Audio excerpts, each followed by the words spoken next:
کا گلوب پوری دنیا میں اللہ رب العزت نے موقع فراہم کیا کہ لوگوں کو کچھ چیزیں سکھا سکوں، پڑھا سکوں یا ان کی خدمت کر سکوں۔ تو جب بھی کوئی وکیل بھائی یا ہماری بہن مجھ سے پڑھتی تھی تو وہ مجھے کہا کرتے تھے یا کہا کرتی تھی کہ سر ہم آپ کو بار میں بلانا چاہتے ہیں، آپ کی وہاں گفتگو کروانا چاہتے ہیں۔ تو طویل عرصہ گزر گیا، یہ موقع میسر نہیں آ رہا تھا۔ فائنلی اللہ رب العزت نے کرم فرمایا اور آپ عظیم وکلاء کے ساتھ گفتگو اور ملاقات آج میسر آ رہی ہے۔ اس پر میں بار دیگر بار کے تمام احباب کا اور آج یہاں تشریف فرما جملہ احباب کا شکریہ ادا کرتا ہوں۔ آج کی جو ہماری گفتگو ہے وہ ظاہر ہے فتح مکہ کے موقع پر اور مضمون پر ہوگی، مگر میں اپنی گفتگو کا جو آخری حصہ ہے 5 یا 7 منٹ کے لیے ایک خاص کام پر آپ کو چھوٹی سی بریفنگ دینا چاہوں گا، جس کام میں میری زندگی گزر رہی ہے۔ وہ انشاءاللہ آخر پہ چل کے اس پر گفتگو کریں گے۔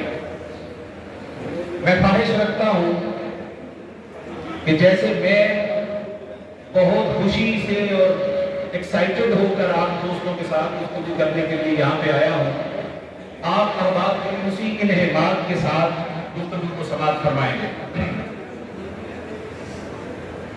احمد رضا بریلوی صاحب سے جب بات ہوئی تو انہوں نے فرمایا کہ فتح مکہ کو اور آقا علیہ الصلوۃ والسلام کی اس عظیم وکٹری کو، جو کائنات میں ایک گرین ریولیوشن جسے کہا جاتا ہے اور کہا جانا چاہیے، اس کو سیلیبریٹ کرنے کا بہت زیادہ موقع ہمیں نہیں ملتا۔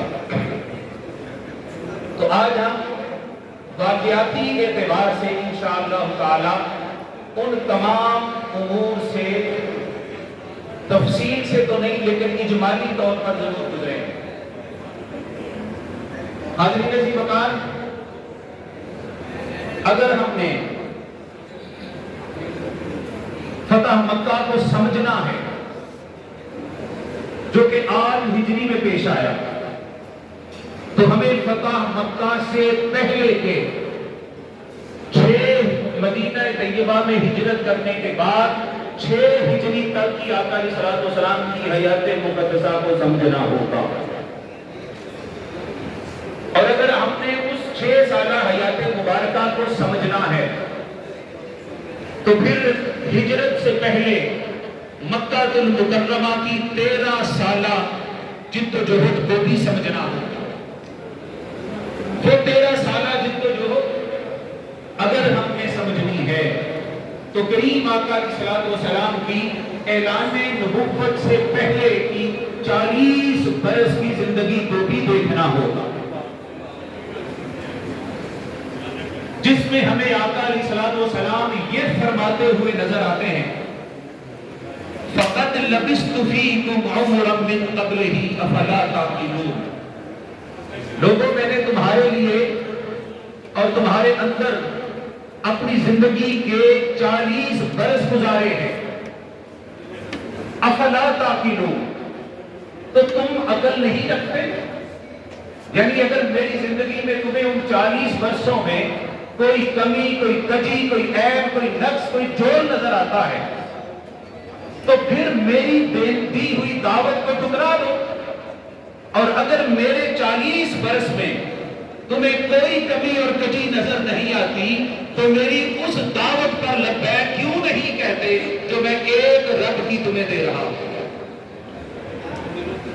تو جب تک ہمارے سامنے آقا علیہ الصلوۃ والسلام کی حیات مقدسہ کا ایک اجمالی نقشہ موجود نہ ہو تو حاضرین مکرم ہم کبھی بھی اپنی زندگیوں کو آقا علیہ الصلوۃ والسلام کے نقوش پا پر نہیں چلا سکتے۔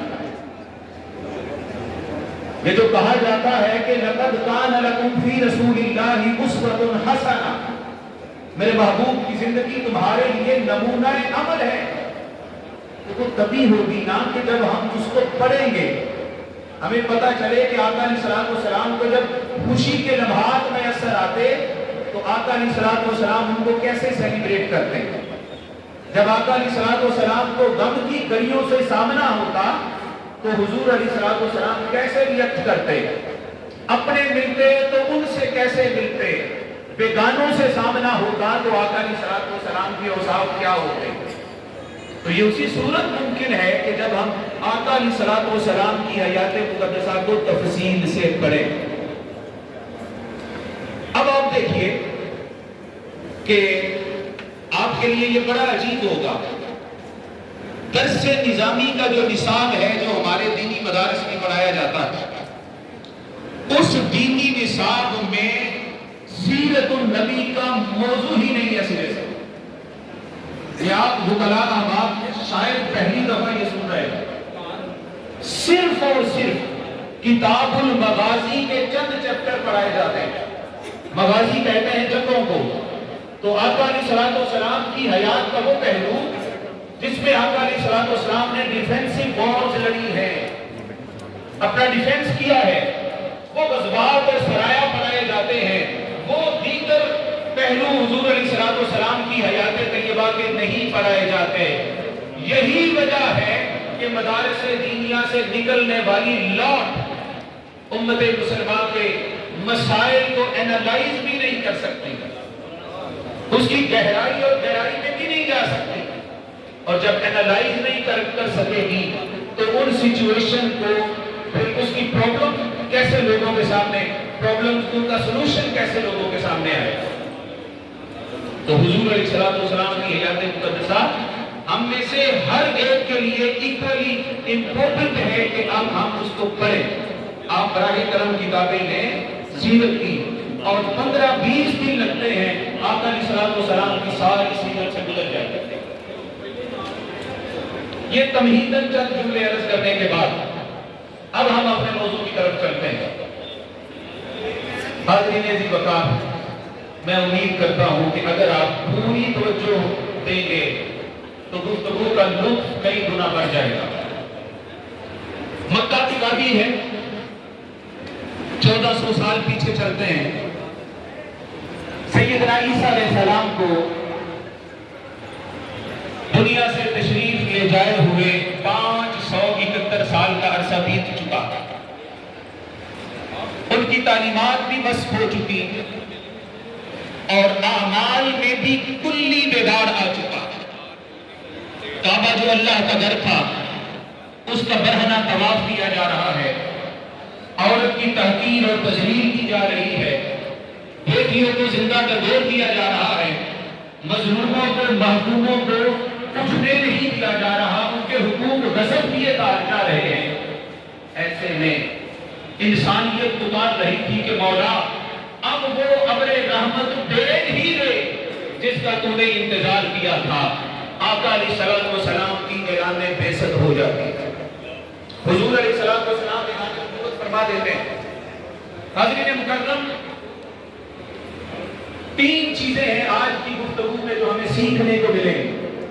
پہلی بات، آقا علیہ السلام کا مون سے عصیاں ہونا، دکھیوں کا سہارا ہونا، دکھیوں کا سہارا ہونا پہلی چیز۔ دوسری چیز جو ہمیں نظر آئے گی وہ یہ ہے کہ آقا علیہ السلام بطور ایک وار کمانڈر ان چیف کے آپ کس قدر آپ کی حکمت عملی مؤثر ہوا کرتی ہے۔ اور تیسری اور اہم بات جو ہمیں آج کی گفتگو میں ملے گی وہ یہ ہے حضور علیہ السلام کا رحمت للعالمین ہونا۔ آقا علیہ السلام تشریف لے آتے ہیں، وہی مکہ کے لوگ جو دور جاہلیت میں آقا علیہ السلام کو صادق اور امین کہہ کر پکار رہے ہیں، جو ہی حضور دعوت دیتے ہیں ایک رب کی تو وہ یکسر پلٹ جاتے ہیں۔ وہی مکہ کے سردار، وہی قریش، وہی خاندان والے جو کبھی صادق اور امین کہہ رہے تھے، اب معاذ اللہ حضور علیہ السلام کو ساحر، جادوگر اور مجنون کہنے لگتے ہیں۔ کیا وجہ ہے؟ کیا وجہ ہے؟ بھئی مکہ کے لوگوں نے ایسا تو نہیں ہے کہ وہ خداؤں کے تصور سے آشنا نہیں تھے، نہیں، وہ تو 360 خدوں کو خدا بنائے بیٹھے۔ اب ایک خدا کا اور اضافہ کر لینے میں کیا پرابلم تھا، یا ان بتوں کو چھوڑ کر ایک رب کی طرف آنے میں پرابلم کیا تھا؟ حاضرین عزیز وقار، یہ بہت دھیان سے سننے والے نکات ہیں، اور پرابلم یہ تھا کہ آقا علیہ الصلوۃ والسلام صرف ایک خدا کی بات نہیں کر رہے تھے، وہ اس پورے ظالمانہ، غیر منصفانہ اور جبر پر، ظلم پر قائم پورے نظام کو بدلنے کی بات کر رہے تھے۔ نعرہ تکبیر، نعرہ رسالت۔ یہی وجہ ہے وہ سردار جن کو اپنی سرداریاں ڈھونڈتے ہوئے نظر آنے لگی، وہ بڑے بڑے مکہ کے رؤساء جن کو اپنا خود ساختہ بنایا ہوا نظام ڈوبتا دکھائی دینے لگا، وہ آقا علیہ الصلوۃ والسلام کے خلاف کھڑے ہو گئے۔ یہ بات یاد رکھنے والی ہے کہ جو شخص حق کا داعی اور علم بردار ہوتا ہے، کوئی شخص اس کی دعوت پر منتجی نہیں کر سکتا، انگلی نہیں اٹھا سکتا۔ کریم آقا علیہ الصلوۃ والسلام کی سیرت بتاتی ہے کہ ایسے لوگوں کے پھر پروگرام پر لوگ انگلی نہیں اٹھاتے، ان کی ذات پر کریکٹر اسیسینیشن کی جاتی ہے، اس کو متنازع بنایا جاتا ہے۔ آقا علیہ الصلوۃ والسلام کے صاحب کہہ رہے ہیں، بھئی 40 سال حضور کہتے ہیں میں نے تمہارے اندر گزارے ہیں، پہلے تو تمہیں میری ساحلی نظر نہیں آئی، پہلے تو میرا جنوب نظر نہیں آیا، اب جب میں نے تمہارے نظام کو للکارا ہے تو تمہیں اچانک میرا جادوگر ہونا نظر آ گیا، میرا مجنون ہونا نظر آ گیا۔ معاذاللہ، اقبال کہتے ہیں وہ ایک سجدہ جسے تو گراں سمجھتا ہے، 1000 سجدوں سے دیتا ہے آدمی کو نجات۔ جب بندہ یہ کہہ دیتا ہے نا کہ لا الہ الا اللہ، مولا میں پیش کسی بات کسی سے نہیں جھکوں گا، تو حاضرین مکرم پھر وہ دنیاوی طاقتوں کے سامنے سر نگو نہیں ہوتا، 1000 سجدوں سے دیتا ہے آدمی کو نجات۔ تو یہ اس کا ایک معمولی نقشہ ہم نے کھینچا کہ کیا وجہ تھی کہ مکہ کے رؤساء، مکہ کے سردار آقا علیہ الصلوۃ والسلام کے اچانک خلاف ہو گئے۔ پھر مکہ میں جو کیفیت بنتی ہے، ہم دیکھتے ہیں کہ وہ اس قدر ستاتے ہیں آقا علیہ الصلوۃ والسلام کو، اس قدر ستاتے ہیں اور حضور کے غلاموں کو اس قدر ستاتے ہیں کہ پھر آخر آقا علیہ الصلوۃ والسلام اپنے غلاموں کو حکم دیتے ہیں کہ جائیے حبشہ کی طرف ہجرت کر جائیے، پہلی ہجرت ہو گئی۔ اب ہم نے پورا سفر نامہ طے کرنا، پہلی ہجرت ہو گئی، کچھ دیر کے بعد دوسری ہجرت حبشہ ہوتی ہے، چند اور فیملیز کو آقا علیہ الصلوۃ والسلام وہاں سے بھیج دیتے۔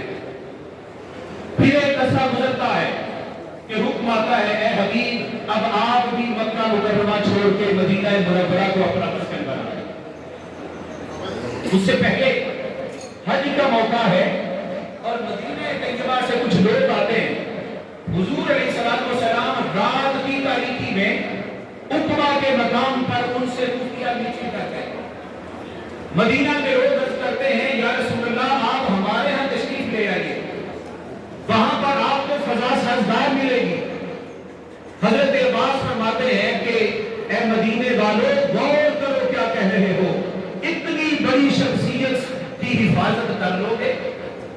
وہ کہتے ہیں ہاں یا رسول اللہ اپنی جانوں پر کھیل کر آپ کی حفاظت کریں۔